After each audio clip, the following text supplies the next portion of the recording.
few different possible routes of communication. One of them is when we eat food, we can selectively grow certain bacteria in the gut. Okay. And if we grow good bacteria, healthful bacteria, ones that will provide us with benefits, we see a number of different things happening.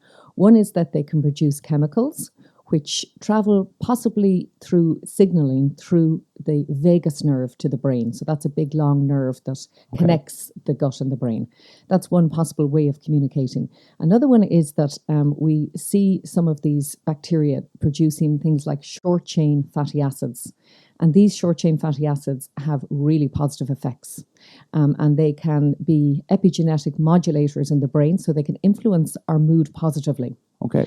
And thirdly, then, we can see that there is a third way that these bacteria help us to produce neurotransmitters like serotonin and dopamine in the gut.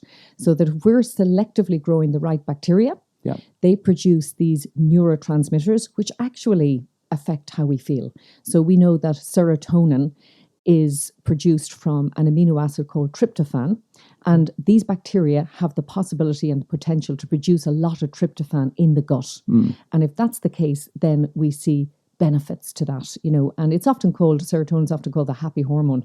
And so it acts as a neurotransmitter and a hormone. It's really useful in affecting how we feel. Okay. Now, the problem is that if we eat a diet which is largely processed, which is what we call ultra processed. A lot of maybe chemicals going into it to keep a longer shelf life there available for the shopper, but it's chemically changed and possibly with additions like emulsifiers and possible additives. They have an effect, and sometimes an adverse effect, on what's growing in our gut.